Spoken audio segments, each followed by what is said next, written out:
또 드립니다. 너는 그들에게 말하라. 주 여호와의 말씀이니라. 나의 삶을 두고 맹세하노니 나는 악인이 죽는 것을 기뻐하지 아니하고 악인이 그의 길에서 돌이켜 떠나 사는 것을 기뻐하노라. 이스라엘 족속아 돌이키고 돌이키라. 너의 악한 길에서 떠나라. 어찌 죽고자 하느냐 하셨다 하라. 아멘. 도로트 신조 우리가 지금 함께 보고 있는데요. 19번째 시간입니다. 우리가 지금 이제 3주 계속 보고 있는 주제가 있습니다. 그것이 무엇이냐면 왜 복음을 똑같이 듣는데 많은 사람들에게 들려지는데 어떤 이들은 구원받고 어떤 이들은 구원받지 못하느냐. 정확히 말하면 어떤 이들은 구원 가운데 나오고 어떤 이들은 나오지 않느냐라는 것이죠. 이 이유를 우리가 성경에서 말씀하시는 정확한 이유를 알지 못하기 때문에 특별히 우리 부모님들이나 친구들이나 자녀들에 대해서 오해하는 경우들이 있습니다. 그것이 무엇이냐면 막연히 기도하면 언젠가 하나님이 내 자녀들을 구원해 주시겠지라는 것이죠. 또 때가 되면 내가 계속해서 포기하지 않고 기도하고 있으니 그 친구나 부모님이 변하여서 복음을 받아들이겠지라는 것입니다.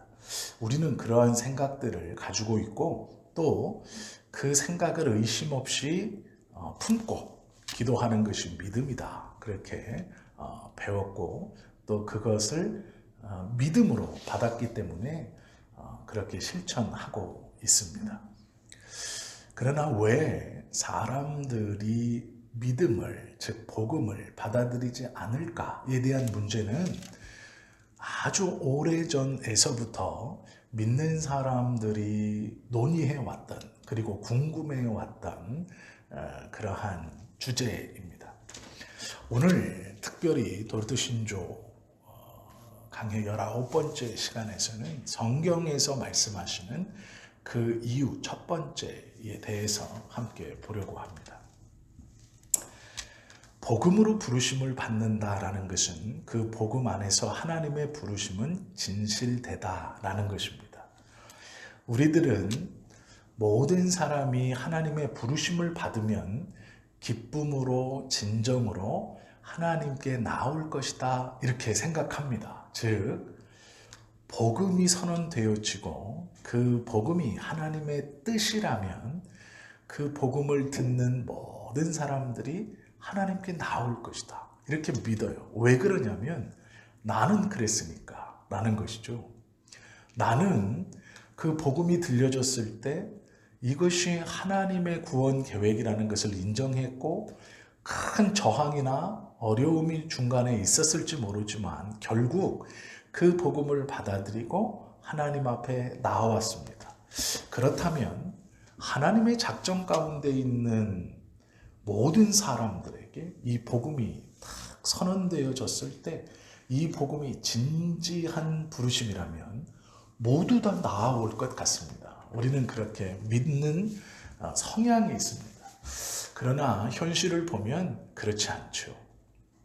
동일하게 복음을 들었던 다른 어떤 우리 주변에 있던 다른 친구는 지금 신앙을 떠나 자기 생활을 자기가 주인이 되어 살아가고 있는 것을 봅니다. 또 단적인 예로 나를 교회에 데려다 놨던 그 친구는 오히려 교회를 떠나 신앙생활을 안 하는 모습도 우리가 종종 보게 됩니다. 나에게 믿음을 가르쳐주고 설명해줬던 그 사람이 지금은 교회를 반대하거나 비판해서 신앙생활을 안 하는 것들을 우리는 보게 되죠. 왜 이럴까? 복음이 하나님의 진지한 부르심이라면 그 복음이 능력이라면 왜 나에게 복음을 전해줬던 그 사람이 오히려 복음과 상관없는 삶을 살아가고 믿음과 상관없는 삶을 지금 살아가고 있을까라는 것이죠.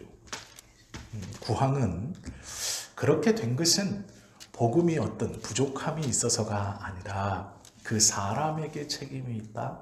이렇게 말씀하고 있습니다. 그러면 그 사람의 어떤 책임인가? 어떤 성격, 성향, 아니면 어떤 일이 부딪혔을 때 기도하지 못해서, 아니면 시험에 들었을 때 그 시험을 신앙적 방법으로 이기지 못해서, 그런 것이 아니고요. 이 구항에서는 전적 타락과 무능력의 배경이라는 것으로 설명하고 있습니다. 전적 타락은 앞에서 우리가 계속 보아왔습니다. 그래서 그렇게 자세하게 보진 않을 겁니다. 지금까지 다 들어왔던 이야기들입니다. 중요한 건 뒤에 무능력의 배경이라는 것입니다. 이것이 말은 좀 어려운데 설명을 들으면 크게 어렵지 않습니다. 먼저는 왜 복음이 선언되어지는데 어떤 사람은 구원을 거절하는가에 대한 것이죠. 이 도르트 신조는 가르칠 때마다, 우리가 나눌 때마다 계속 강조하는 것이 무엇이냐면 아르미니우스 주의자들의 주장에 대해서 반박하는 신조입니다. 특별히 구원에 대해서 그들은 칼빈주의자의 정통적인 견해에 대해서 반박했습니다. 그들의 출발은 하나님을 거역하는 것이 아니고요, 하나님을 보호하고 하나님을 변론하는 것에서부터 출발했습니다. 즉 이게 무엇이냐면 하나님을 정말로 사랑했어요. 사랑해서 사람들이 하나님을 비난하는 것을 용납할 수 없었습니다. 그들은 사람들이 하나님을 비난하는 것을 두고 볼 수 없었어요. 그래서 너희들이 하는 비난은 잘못된 것이다. 즉 하나님의 편에서 하나님을 변호하려고 노력했습니다. 그래서 이 아르미니우스 주의자들이 비난하는 사람들에게 뭐라고 설명하고 가르쳤냐면 너희들이 구원의 확신이 없거나 구원받지 못하는 것은 하나님의 책임이 아니라 너희들의 책임이다. 너희들 안에도 우리와 똑같은 자유의지가 있고 인성의 빛이 있으나 너희는 그 빛으로 잘 올바로 활용하지 못해서 은혜의 자리, 구원의 자리로 나아가지 못하는 것이고 우리는 그 본성 자유의지를 잘 활용해서 구원의 자리로 나아가는 것뿐이다. 그러므로 너희는 그 동일하게 주신 자유의지를 잘 활용하지 못해서 구원의 확신이 없고 하나님을 믿지 않는 거기 때문에 하나님에게 책임이 있지 않고 너희에게 책임이 있다. 이렇게 말했어요. 그래서 너희는 하나님이 왜 우리를 구원하시지 않느냐라고 비판할 수 없다. 너나 우리나 동일하게 주신 자유의지가 있는데 그 자유의지를 잘 갈고 닦아 바르게 사용하면 누구나 구원받을 수 있다. 이것이 복음이다. 이렇게 가르쳤어요.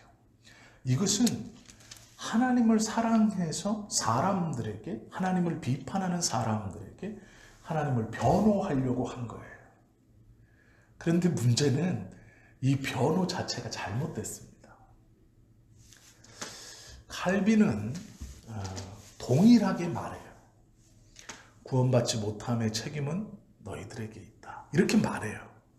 그런데 아르미니우스 주의자들과 칼빈이 구원받지 못함은 너희들에게 있다. 이 답은 똑같은데 그 답으로 나아가는 과정이 다릅니다. 아르미니우스 주의자들은 자유의지라는 것을 붙들고 그것을 잘못 사용해서 구원받지 못했다. 이렇게 가르쳤어요. 그런데 이것이 세상의 사람들에게 논리적으로 설득력을 발휘했는지 안 했는지는 모르지만 오히려 무슨 문제가 생겼냐면 성경과 대치되는 일이 벌어진 거예요.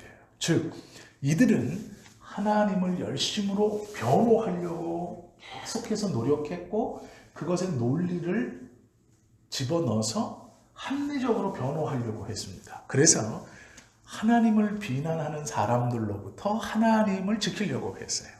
그런데 문제는 그것을 점점 더 강화하다 보니 성경과는 전혀 상관없는 구원을 가르치기 시작했다는 거예요.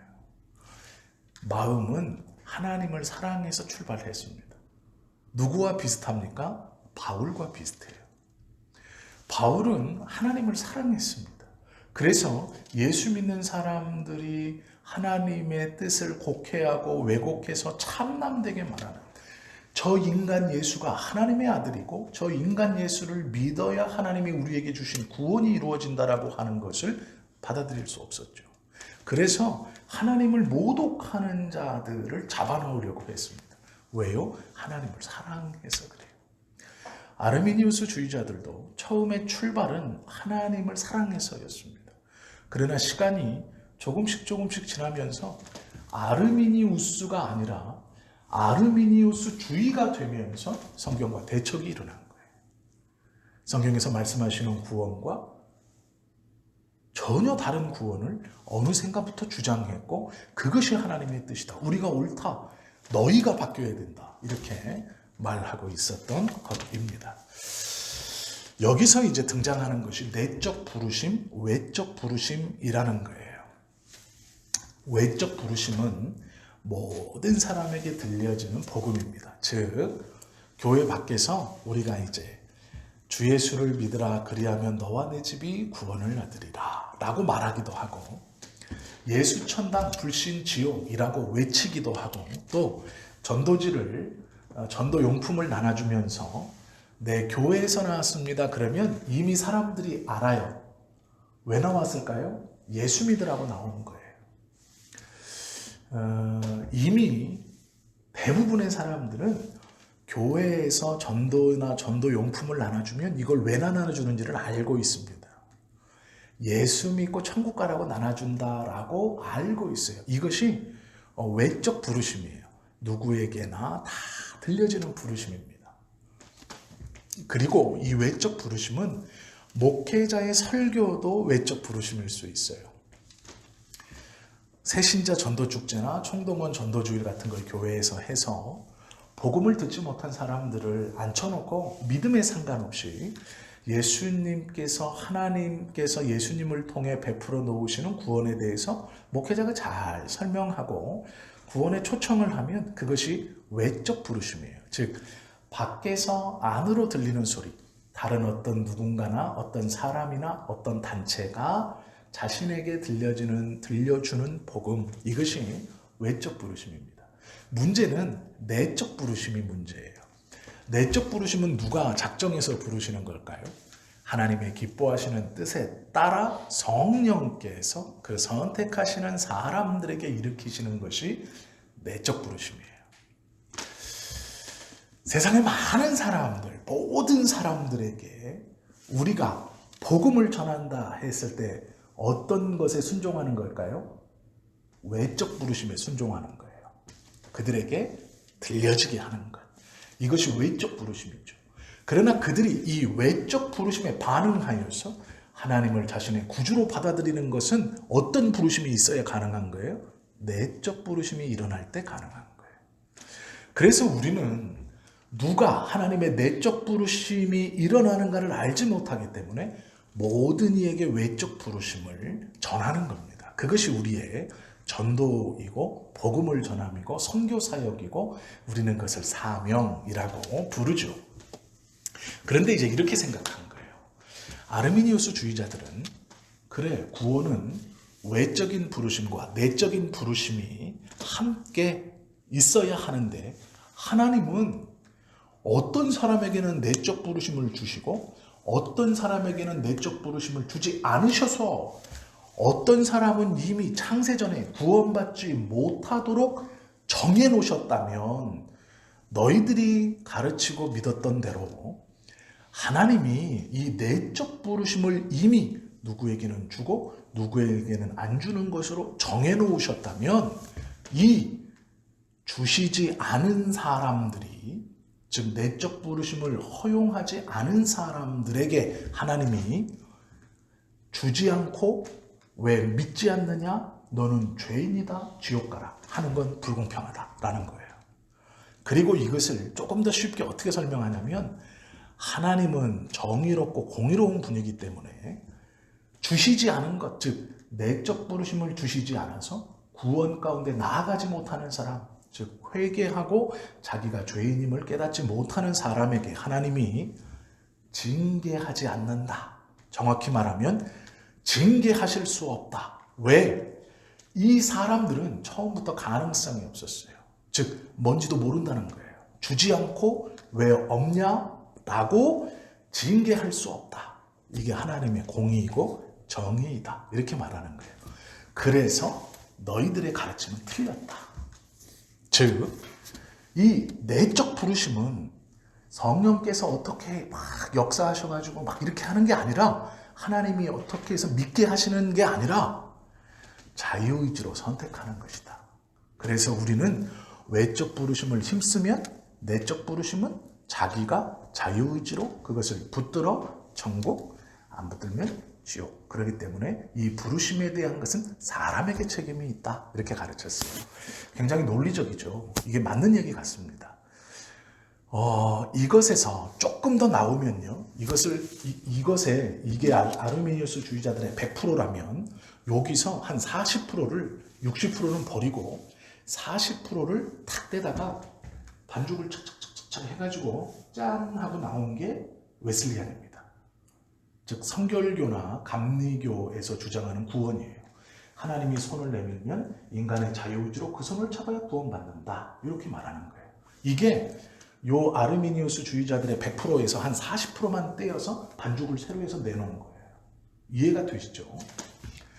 가톨릭 또한 마찬가지입니다. 가톨릭은 조금 더 나갔어요. 어떻게 나갔냐?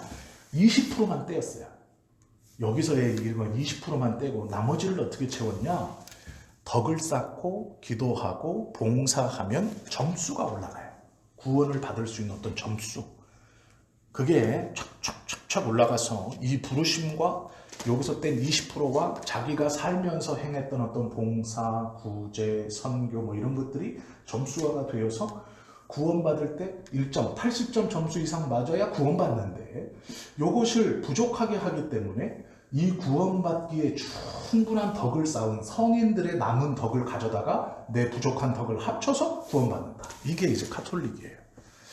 이것은 모두 다 성경적 구원이 아닙니다. 성경에서 말씀하시는 구원이 아니에요. 합리적으로 논리적으로 사람에게 잘 설명이 될 줄은 모르지만 성경에서 말씀하시는 것은 아니에요. 그러면 아르미니우스 주의자들이 너희들이 잘못 가르친 것이다. 너희들의 말대로라면 우리가 알지 못하는 어떠한 것이 작동해야 돼요. 이 내적 부르심에. 즉 일반 사람들은 도저히 깨달을 수 없게 만들어 놓고 깨닫지 못했다고 하면서 징계하신다라고 말하면 하나님이 공격받습니다. 그것을 방어하고 싶은 거예요. 이 사람들은. 그런데 나중에는 성경과 상관없이 이 방어에만 너무 치중해버린 거예요. 그래서 너무 논리적, 철학적, 수학적으로 가버렸어요. 그런데 한참을 아르미니우스보다 더 아르미니우스 같은 아르미니우스 주의자들이 어느 순간 뒤를 돌아보니까 성경과는 너무 멀리 와 있는 거예요. 그래서 이쪽에 있던 정통적 성경 해석을 가지고 있던 칼빈주의자를 위시한 교회에서 그들을 보고 너무 멀리 갔어. 논리적인 것은 좋은데 거기까지 가면 안 돼. 성경에서 말씀하시는 것까지만 가야지. 왜 말씀하지 않는 것까지 가면 안 되지? 라고 막은 거예요. 이쪽에서 먼저 이들을 불러 세웠으면 너무 좋겠는데 현실은요. 이쪽에서 뒤를 돌아보고 너희들은 왜 안 따라와? 우리가 맞잖아. 빨리 따라와 하고 땡긴 게 도르트웨이예요. 그래서 목회자들이 모여서 너희들이 하는 얘기가 뭐냐라고 서로 변론하면서 나온 게 도르트 신경이에요. 즉 이쪽에서 이들을 땡겨 들어온 게 아니라 바깥으로 나간 이들이 뒤를 돌아보고 가만히 서 있는 우리를 땡겨 나온 거예요. 그렇게 해서 열린 게 도르트 신조입니다. 그래서 이쪽은 끌려갔기 때문에 변론하는 것이고 이쪽은 끌어왔기 때문에 공격하는 거예요. 계속해서. 그래서 이 모든 항들이 다 너희들은 이렇게 말하나? 아니다. 이렇게 쓰여져 있어요. 그러니까 어쩔 수 없는 겁니다. 그렇게 열렸기 때문에 그래요. 그런데 이 사람들이 말하는 것을 성경을 보지 않고 가만히 듣고 있노라면 맞는 말이에요. 완벽한 것 같아요. 논리적으로 정반합이 딱 떨어집니다. A는 B와 같고 B는 C와 같으니 A와 C는 같다. 너무 딱 떨어져요. 그러면 하나님이 욕먹을 일이 하나도 없어요. 그런데 문제가 뭐냐면 A는 B와 같고 B는 C와 같으니 A와 C가 같다라는 이 완벽한 논리가 성경하고 딱 붙당기니까 다른 거예요, 모양이. 성경 말씀을 안 되고 A, B, C가 똑같으니까 A, B, C 다 뒤섞여 놔도 다 똑같은 값이 나와야 돼요. 그런데 이 완벽하고 흠잡을 데 없을 것 같은 이 주장이 성경에서 말씀하신 것과 되니까 안 맞기 시작하는 거예요. 그래서 안 맞는다라고 얘기하는 거예요. 내적 부르심, 외적 부르심을 우리가 알아야 되는데 왜 그러냐면요. 우리는 우리의 자녀들이나 친구들이나 내가 구원하고 싶은 어떤 사람에게 그 사람을 놓고 하나님께 기도할 때 이 두 가지를 다 기도해야 하는데 한 가지에 치중해서 기도하고 있는 경우들이 많이 있습니다.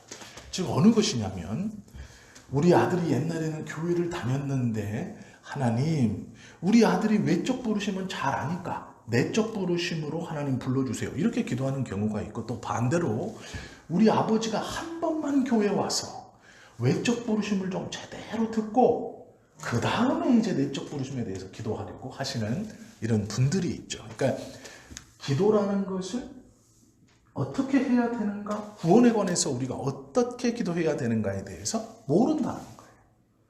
그래서 이제 우리의 기도가 한쪽으로 치우쳐 있는 경우들이 많이 있다라는 거예요. 왜 그런가? 이것 때문이에요. 제일 첫 번째 문제는 설교자들 때문입니다. 설교자들이 설교를 잘못해요. 이게 무슨 말이냐면 설교자가 성경에도 없는 순서대로 설명을 드리면요. 여기가 구원이 위치하고 있습니다. 그러면 여기에서 출발해서 몇 단계를 거쳐서 이제 구원의 목적지에 딱 여기에 도달해야 되는 겁니다. 그럼 우리는 여기에 있는 사람이 이렇게 가면 되는 거예요.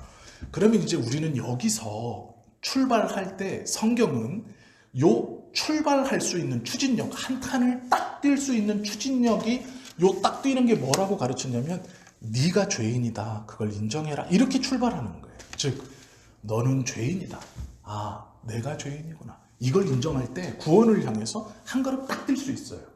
그런데 여기서 성경에서 말하는 네가 죄인이다라고 할 때 죄인은 뭐냐면 말 그대로 죄인이에요. 그냥 죄인이에요. 앞에 수식어가 없어요. 그런데 목회자들이 이 죄인 앞에 수식어를 붙여서 설교해요. 즉 이런 거죠. 자신의 죄를 통회하는 죄인. 이렇게 말해요. 자신의 죄를 자각하는 죄인. 이렇게 말하는 거예요. 즉 죄인이라는 모든 죄인의 범주에서 그 죄라는 것에 어떤 범주를 줄여버려요. 즉 앞에 뭔가를 붙여요. 무엇 하는 죄인. 즉 내가 죄인임을 깨달은, 자신이 죄인임을 깨달은 죄인이라는 거예요.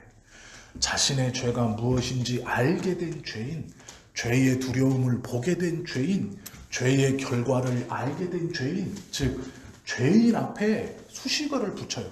무엇한 죄인, 무엇 하는 죄인, 통회와 자복하는 죄인, 무엇을 통해 자꾸 죄인이면 모든 죄인이에요. 모든 죄인. 즉 죄인은요 모든 사람들이에요. 그 앞에 수식어가 없어요. 성경은 죄인이라고 하지 어떤 수식어를 안 붙입니다. 그런데 목회자들은 수식어를 붙여서 설교해요. 자신의 죄를 통회하고 자복할 줄 아는 죄인이 하나님 앞에 은혜를 받습니다. 이렇게 말하죠. 틀린 말은 아니지만 구원에 있어서는 아니라는 거예요. 오늘 우리가 읽은 에스겔 33장 11절에도 분명히 죄인이라고 말하지 무슨 죄인이라고 안 해요. 그런데 목회자들이 오랜 시간을 걸쳐서 이 죄인 앞에 수식어를 자꾸 붙여놨어요. 그래서 우리도 의당 하나님 앞에 나아가려면 죄인이 나아간다가 아니라 네 죄를 네가 알렸다 하는 죄인, 그 죄인이 나간다고 생각하는 거예요. 이해가 되셨죠? 성경은 하나님 앞에 은혜를 구하고 나아갈 수 있는 사람이 누구냐? 죄인이다 이렇게만 말해요. 앞에 뭐가 없어요. 즉 뭐뭐를 하는 죄인이 아니에요. 무엇 하고 있는 죄인도 아니에요. 그냥 죄인이에요. 죄인. 모든 사람이에요. 모든 사람. 이 에스겔 오늘 우리가 봤던 34장 11절 중반절에 보면 이렇게 말해요. 주 여호와의 말씀이니라 나의 삶을 두고 맹세하노니 즉 하나님의 살아계심을 두고 하나님 맹세한다. 이건 진리라는 거예요. 이게 하나님의 정확한 말씀인데 뭐라 그러냐? 악인이 앞에 없어요. 수식어가. 그냥 죄인인 거예요. 이 악인은 죄인이에요.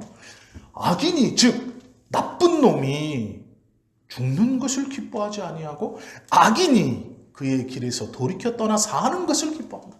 그러니까 이 하나님 이렇게 말씀하시는 거예요. 나의 삶을 두고 내가 맹세한다. 이건 확신이고 하나님의 분명한 진리예요. 왜냐하면 하나님이 삶을 두고 스스로 맹세하신 거기 때문에. 그런데 뭐라 그러냐? 악인이 즉 죄인이 앞에 수식어 없어요. 죽는 것을 원치 아니하고 그들이 떠나 돌이켜 사는 것을 그 죄인이 사는 것을 나는 기뻐한다. 이렇게 말씀하세요. 그런데 목사들이 앞에 뭘 자꾸 붙여놔요. 무슨 죄인이 돌이켜 무슨 뭐가 돌이켜 뭐 하는 것 돌이켜 이렇게 자꾸 붙여놨다는 거예요. 저를 포함해서 모든 목회자들이 잘못하고 있는 거예요. 이것은 복음의 능력을 줄이는 거예요. 그걸 훼손시키는 거예요. 그래서 우리들도 그렇게 알고 있어요. 어떠한 죄인이어야 구원받는다라고 생각해요. 자기 죄를 참회하고 통회하고 깨닫고 그걸 내려놓는 죄인이 구원받는다. 구원받는다는 게 아니고요. 그걸 내려놓으면 이미 구원받은 사람이에요. 그걸 깨달으라고 외적인 부르심을 우리에게 맡기신 거예요. 근데 우리는 우리가 해야 하는 이 외적 부르심의 결과를 그 죄인에게 찾는 거예요. 너는 네가 죄인임을 깨닫고 하나님 앞에 고백하는 죄인이 돼야 구원받는다. 이렇게 자꾸 가르치는 거예요. 아니에요. 모든 죄인이 하나님 앞에 은혜 받을 수 있어요.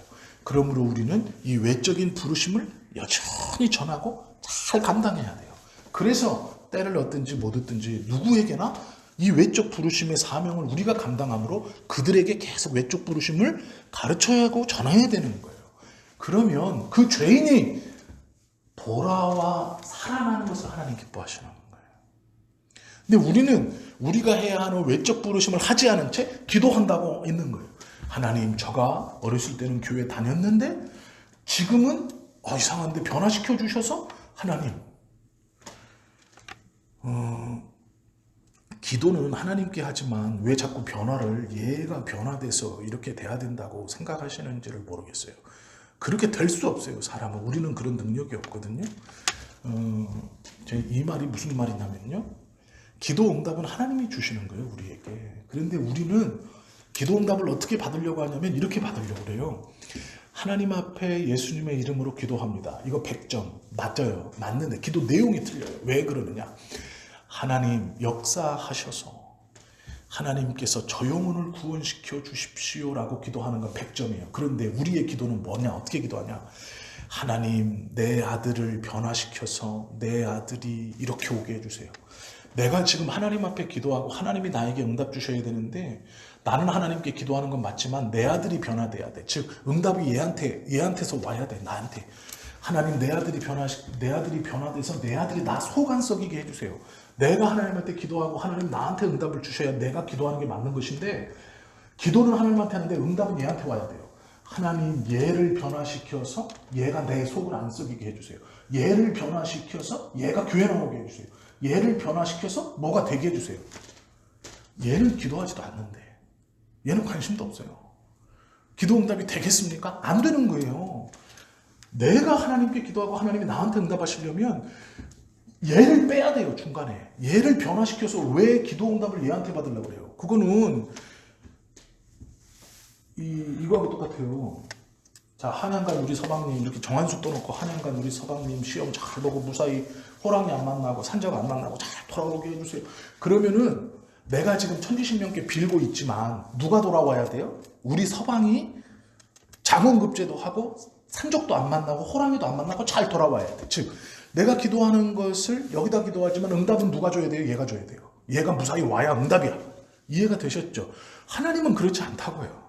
하나님은 그렇게 능력 없는 분이 아니에요. 내가 하나님한테 기도하는데 이 사람 변화시켜서 이 사람이 내 마음에 들게, 이 사람이 내 적이가 되게, 내 속을 썩이지 않게 아니라고. 계속 기도를 그렇게 하니까 이 사람은 관심도 없고 기도하지도 않는데 그 기도가 응답될 수가 없어요. 응답되지 않는 거죠. 구원도 마찬가지입니다. 내가 외적 부르심의 사명을 다하지 않으면서 내적 부르심으로 그를 강제적으로 변화시켜서 내가 원하는 어떠한 기도 응답이 이 사람에게 이루어지길 원한다? 안 되는 거예요. 내가 하나님 앞에 기도하고 하는 외적 부르심을 다 감당하고 내적 부르심에 대해서도 하나님의 역사가 있어서 그가 변화되어 내 마음에 맞게 응답을 얘가 주는 게 아니라 하나님이 하셔야 되는 거예요. 이게 대상에 대해서는 바르게 기도하는데 응답의 대상을 이 사람으로 자꾸 놓는 거예요. 누군가로. 그래서 그 누군가가 나에게 응답을 줘야 된다는 거예요. 이거를 알아들으셔야 돼요. 무슨 말인지 이걸 이해하셔야 돼요. 기도를 하는 것이 어떠한 것이냐, 하나님의 응답을 구하는 것이 어떠한 것이냐, 내가 누군가의 구원을 놓고 기도할 때 왜 그것이 그렇게 긴 시간 동안 응답되지 않느냐, 그가 변해서 나의 기도의 응답이 그가 이렇게 이루어져야 된다고 하기 때문에 그런 거예요.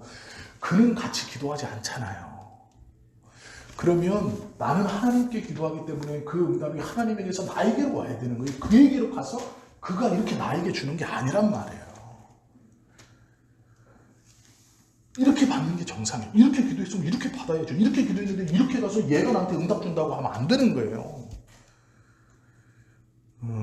그것은 이것과 똑같아요.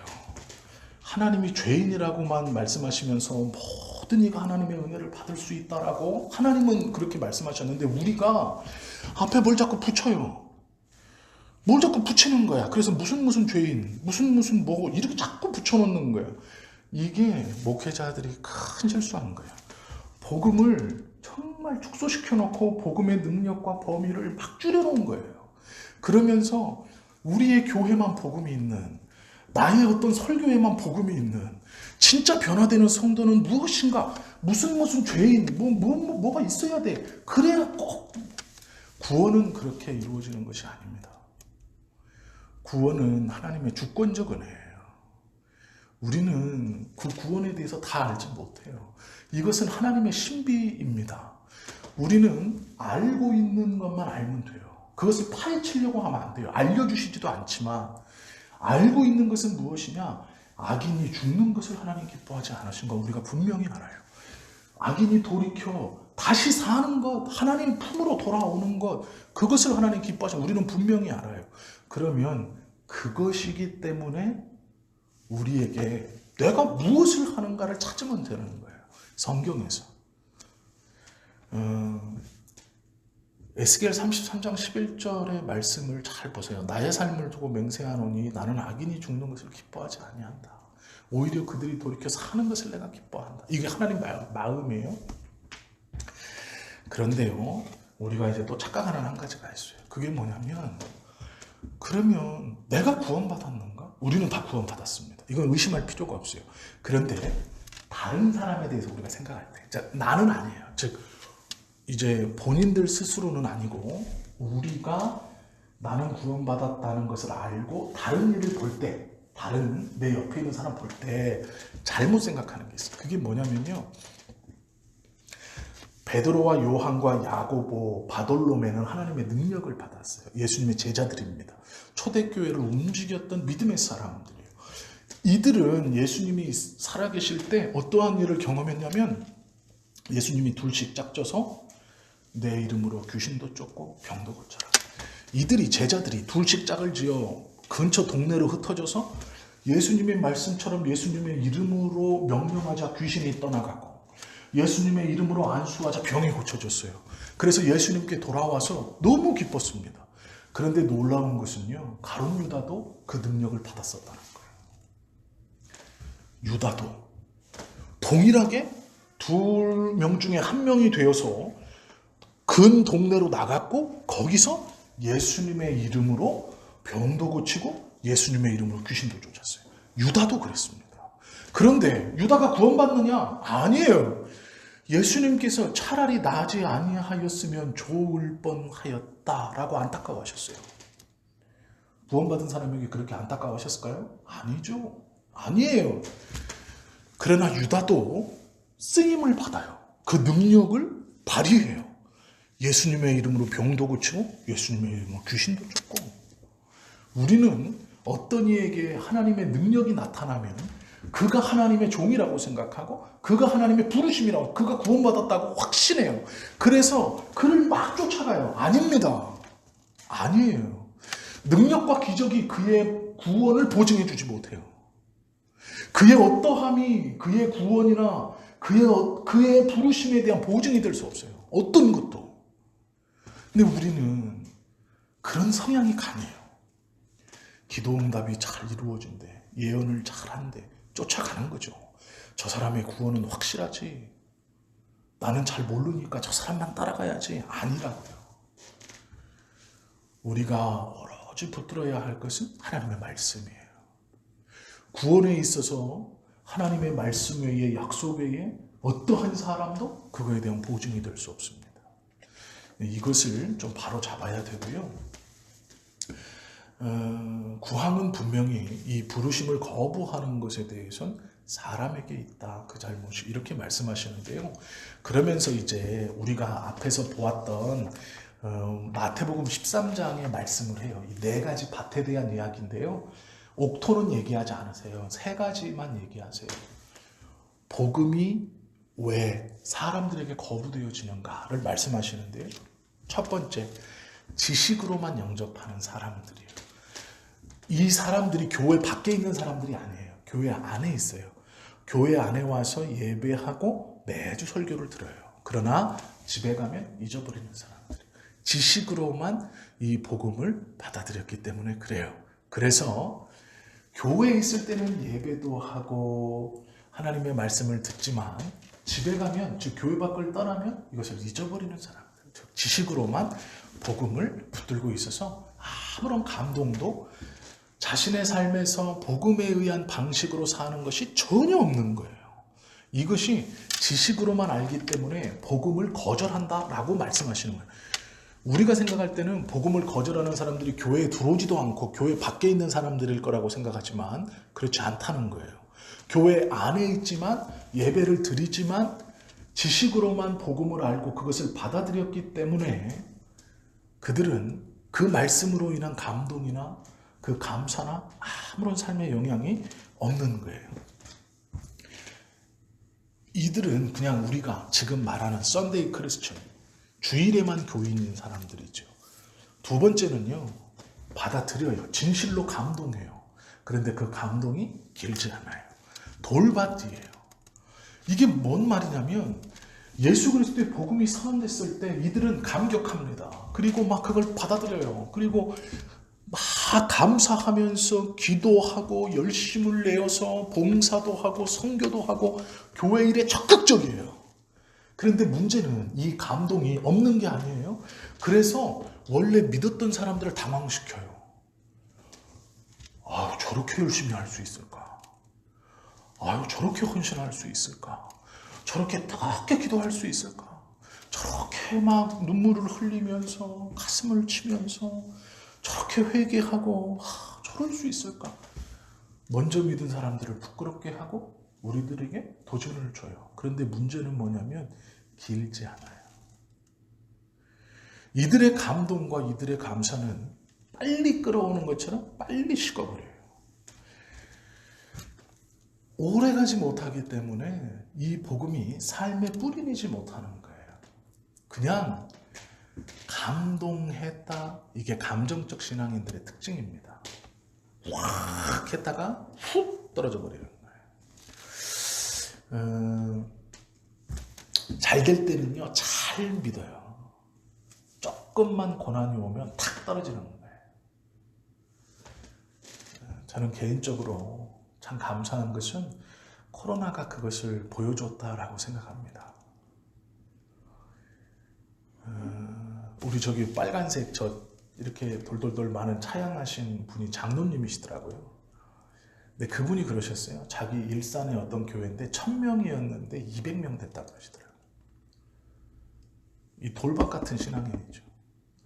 그 1000명이 감동하지 않았겠어요? 시끌시끌했겠죠, 교회가. 기도회가 넘쳐났을 거예요. 많은 사람들이 여기저기서 울면서 하나님의 역사를 찬송하고 선교하고 봉사하고 있어요. 그러니 1000명이 되고 그 등치가 됐죠. 그런데 코로나로 탁 터지자 200명 됐대요. 800명이 빠졌다는 거예요. 돌밭이죠. 감동이 오래가지 못하는 거예요. 조금만 고난이 오고 비난이 오자 다 나몰라라 떨어지는 거예요. 그러니까 그 장로님이 그러시더라고요. 우리 교회 1000명이었는데 200명 됐다는 거예요. 제가 그 얘기를 듣는데 참 대단하구나.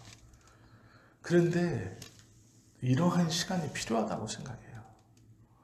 믿음이 무엇인가 우리가 한번 깊게 고민해 봐야 돼요. 세 번째는요. 이생의 염려나 즐거움으로 씨를 막아서 맺지 못하게 하는 사람들. 이 사람들은 하나님의 말씀을 묵상합니다. 죽음과 심판에 대해서 고민해요. 그리고 열매를 맺는 것처럼 보입니다. 고난도 견뎌요. 끝까지 남아 있어요. 그런데 문제는 뭐냐면 알곡인 줄 알았는데 가라지라는 거예요. 알곡인 줄 알았는데 가라지라는 거예요. 그럼 알곡과 가라지는 뭐가 다르냐? 하나가 다릅니다. 뭐가 다르냐면 추수 때에는 다 나오겠지만 알곡과 가라지는 같이 땅을 붙들고 붙어는 있어요. 하나님 앞에 기도하고 죽음과 심판과 구원에 대해서 봉사와 선교와 헌신에 대해서 다 감당하고 있어요. 그런데 딱 하나 다른 게 있어요. 뭐가 다르냐? 맡기느냐? 맡기지 못하느냐요. 가라지는 못 맡깁니다. 즉 하나님께 맡기지 못해요. 이생의 자랑, 즐거움 그것에 빠지면 하나님을 잊어버려요. 그러나 이 사람이 교회를 떠나는 건 아니에요. 고난과 힘듦과 아픔이 올 때 그것을 자기가 다 짊어지고 견디고 가려고 하는 사람이 가라지예요. 우리는 알곡은 딱 하나 달라요. 뭐가 다르냐? 추수전까지 뭘로 다르냐? 하나님 앞에 맡기는 거예요. 때때로 그렇다는 거예요.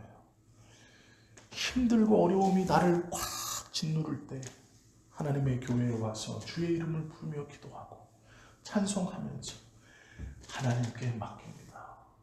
그리고 돌아갈 수 있는 것, 이것이 알곡이에요. 하나님께 맡긴다. 주님께 의지한다. 가라지는요, 자기가 끝까지 다 지고 가요. 왜요? 하나님도 못 믿거든요. 어긋나 버리면 안 되거든요. 자기가 끝까지 지고 가는 거예요.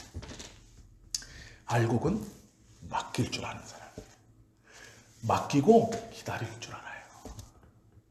불안함에 기다리는 게 아니라 맡기고 평안한 가운데 기다릴 줄 아는 사람이에요. 이것이 알곡입니다. 그러면 이제 이 알곡 중에도 잘못된 사람이 있어요. 그게 뭐냐면 이런 거예요. 어쩔 수 없다. 책임 회피. 그러면서 말은 그래요. 하나님이 그렇게 하셨어. 그렇게 하면서 숨는 거예요.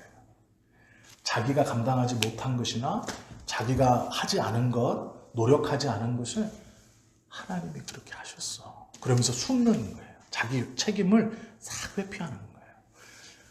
내가 하나님께 맡기고 기도했는데 하나님이 그렇게 하셨더라고. 아니에요. 그런데 우리는 그렇게 말해요. 이 맡기는 것과 무책임하게 뒤로 숨는 것을 개인이 구별해야 돼요. 이건 누가 구별해 줄 수도 없고 신앙생활을 하는 본인이 하나님 앞에서 내가 핑계를 대면서 내 책임, 내 마음의 어떤 무거움이나 찔림을 내가 다 내려놓고 내 마음 편하고 싶어서 하나님이 그렇게 하셨어. 하나님이 작정하셨어. 그렇게 내가 핑계대고 있는가? 아니면 진짜 맡기고 평안함 가운데 있는가를 잘 구별해내셔야 돼요. 이것은 누가 해줄 수 없어요. 본인이 하시는 겁니다. 본인이 기도하면서 그 하나님과의 교제하면서 자신의 마음에 진심이 어느 곳에 있는가. 핑계라면 빨리 나와서 감당해가면서 기도를 바꿔야 돼요. 감당할 수 있는 힘을 주십시오. 그리고 정말로 맡기는 것이라면 마음에 기쁨과 평안함이 있어야 돼요. 이제 두 번째,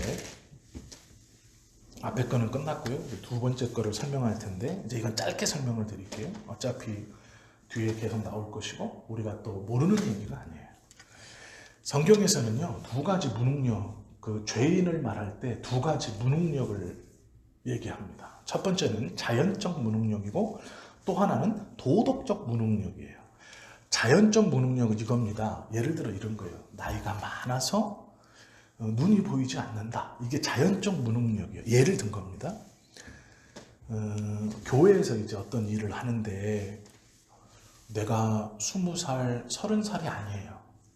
60살, 70살이에요. 그러면 남자 청년 20살, 30살이 무거운 책상이나 의자를 번쩍번쩍 들어서 옮기잖아요. 그러면 60살, 70살, 80살 남성이 이 책상을 번쩍번쩍 들어서 20살, 30살처럼 옮길 수 있습니까? 없어요. 있으면 너무 감사한 거지만 없는 것도 괜찮아요. 이게 뭐냐면 자연적 무능력이에요. 육신이 노쇠해 가면서 스스로 능력이 떨어진 거예요. 그런데 이 자연적 무능력에 뭐도 들어가 있냐면 모르는 것도 들어가 있어요. 모르는 거. 즉 공부하지 않아서 모르는 거예요. 배우지 않아서 모르는 거예요. 이게 자연적 무능력이거든요. 그런데 성경은 우리에게 죄인에게 무능력이 두 개가 있는데 하나는 자연적 무능력. 너희가 알지 못한다. 또 하나는 도덕적 무능력이에요. 있는데 못한다. 이게 무슨 얘기냐면 로마서 8장 8절에 보면 이 말씀이 있어요. 육신에 있는 자들이 하나님을 기쁘시게 할 수 없느니라. 이런 말씀이 있어요. 자, 육신에 있다는 것은 뭔가요? 눈 있고 코 있고 귀 있고 입 있고 사지가 다 있어요.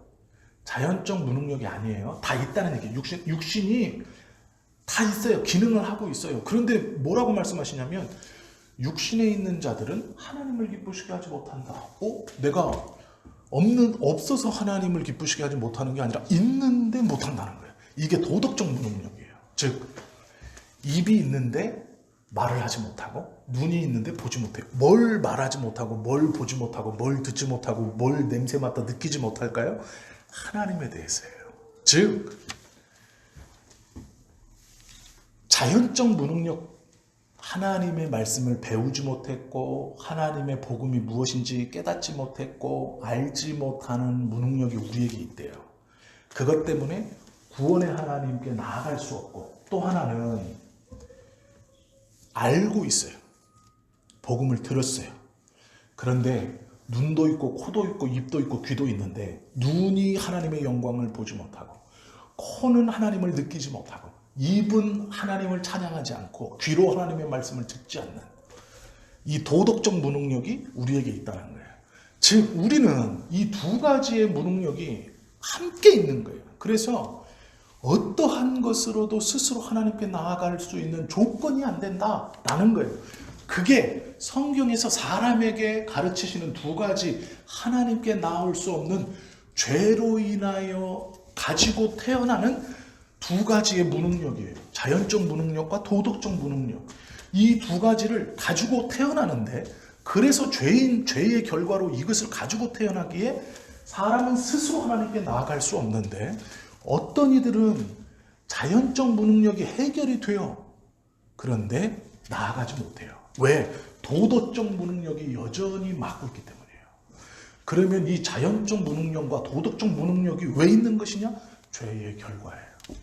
이 두 가지의 무능력은 우리 스스로 하나님께 나아가지 못하도록 모든 가능성을 다 막고 있어요. 즉 우리가 하나님께 나아가지 못하도록 이 도덕적 무능력과 자연적 무능력이 우리를 붙들고 있는 거예요.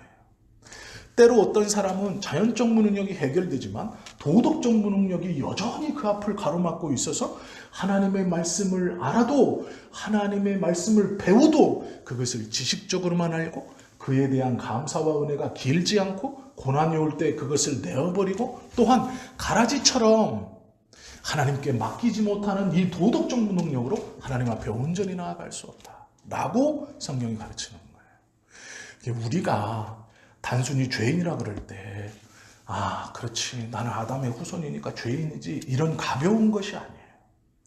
성경에서 우리에게 죄인이라고 말할 때는 그 죄인이라는 말 속에 우리가 우리의 힘으로는 도저히 하나님을 향해 나아갈 수 없는 정말로 무능력한 존재. 이 땅의 어떠한 것으로도 떨쳐버리고 해결시킬 수 없는 그 무능력이 나를 누르고 있는 거예요. 우리의 영혼을 누르고 있는 거예요. 그래서